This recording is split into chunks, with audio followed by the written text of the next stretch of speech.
Chettinad Cement, 64 years of excellence. Your perfect concrete choice. Parandur விமான நிலையம் அவசியம் என விமான நிலைய ஆணையம் திட்டவட்டமாக தெரிவித்திருக்கிறது. மேலும் முதலமைச்சர் விஜயிடம் அறிக்கை வழங்க விமான நிலைய ஆணையம் திட்டமிட்டிருக்கிறது. விவரங்களோடு இணைகிறார் நமது செய்தியாளர் தாய்மானவன். வணக்கம் தாய்மானவன். விமான நிலைய ஆணையம் என்ன சொல்லியிருக்கிறது? விவரங்கள்.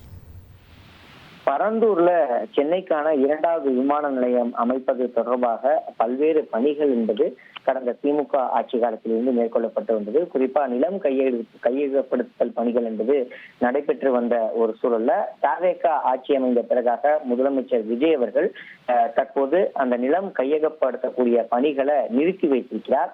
எனவே பரந்தூர்ல அந்த திட்டமிட்டபடி அந்த இரண்டாவது விமான நிலையம் அமையுமா என்ற ஒரு கேள்வி என்பது எழுந்திருக்கிறது. இப்படிப்பட்ட நிலையில தான் தொடர்ந்து பரந்தூர்ல இந்த விமான நிலையம் அமைவதற்கான அவசியத்தை வலியுறுத்தக்கூடிய வகையில் முழுவதுமாக ஒரு அறிக்கை என்பது விமான கழகத்தின் தரப்புல அறிக்கை என்பது தயாரிக்கப்பட்டு முதலமைச்சர் விஜயை நேரில் சந்தித்து வழங்க திட்டமிடப்பட்டிருக்கிறது. குறிப்பா சென்னை மீனம்பாக்கம் விமான நிலையத்துல தினமும் 60,000க்கும் மேற்பட்ட பயணிகள் வந்து செல்றாங்க. 3 முனையங்களுடன் செயல்பட்டு வரக்கூடிய இந்த விமான நிலையத்துல தினசரி 400க்கும் மேற்பட்ட விமான சேவைகள் இருக்கின்றன.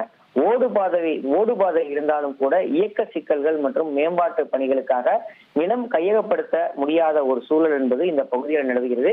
எனவேதான் இரண்டாவது விமான நிலையத்தை அமைப்பதற்கு காஞ்சிபுரம் மாவட்டம் பரந்தூர் தேர்வு செய்யப்பட்டு 5600 ஏக்கர் பரப்பளவுல அதற்கு அதிமுக அரசு திட்டமிட்டு அதற்கான பணிகளை துவக்கியிருந்தாங்க. பரந்தூர் சென்னை பெங்களூர் தேசிய நெடுஞ்சாலையில அரசு நிலங்கள் போக 3700 ஏக்கர் நிலத்தை கையகப்படுத்த அரசாணை பிறப்பிக்கப்பட்டு பணிகள் துவங்கிய நிலையில 2 ஆண்டுகள்ல சுமார் 1700 ஏக்கர் விவசாய நிலங்கள் கையகப்படுத்தப்பட்டிருக்கின்றன. மீதம் இருக்கக்கூடிய நிலங்களையும் கையகப்படுத்தக்கூடிய பட்சத்துல விரைவில் அதற்கான பணிகள் முன்னெடுக்கப்பட்டு இந்த பரந்தூர்ல விமான நிலையம் அமைப்பது தொடர்பான கட்டுமான பணிகள் மேற்கொள்வதற்கான வாய்ப்புகள் இருந்த ஒரு சூழல்ல தற்போது இந்த பணிகள் அனைத்துமே நிறுத்தி வைக்கப்பட்டிருக்கிறது. இப்படிப்பட்ட நிலையில தான் இந்த பணிகள் உடனடியாக மேற்கொள்ள வேண்டும் எனவும் நிலம் கையகப்படுத்துதல எந்த விதமான சிக்கலும் ஏற்படாத வகையில நிலத்தை கையகப்படுத்தி உடனடியாக பணிகளை மேற்கொள்ளக்கூடிய வகையில் தமிழக அரசு அதற்கான முன்னெடுப்பை மேற்கொள்ள வேண்டும் என்பதை வலியுறுத்தக்கூடிய வகையில விமான நிறுவனத்தின் தரப்புல விமான நிறுவனத்தின் தரப்புல தற்போது அதற்கான ஏற்பாடுகள் என்பது செய்யப்பட்டு வருகிறது. குறிப்பாக நிலம் கையகப்படுத்துதல் அடுத்தது 30 முதல் 50 ஆண்டுகளுக்கு தேவையான அந்த பணிகள் பரந்தூர் நவீனமயமாக்க பணிகள் என பல்வேறு பணிகள் குறித்து இதற்கான முன்னெடுப்பை மேற்கொள்ள வேண்டும் என்பதை வலியுறுத்தக்கூடிய வகையில் விரிவான திட்ட அறிக்கையை மத்திய சிவில் விமான போக்குவரத்து அமைச்சரக அதிகாரிகள் விமான நிலைய ஆணையரக மூத்த நிர்வாகிகள் அதிகாரிகள் இந்த மாத இறுதியில முதலமைச்சர் விஜயை சந்தித்து அதற்கான அறிக்கையை தயாரித்து வழங்க இருக்கிறாங்க.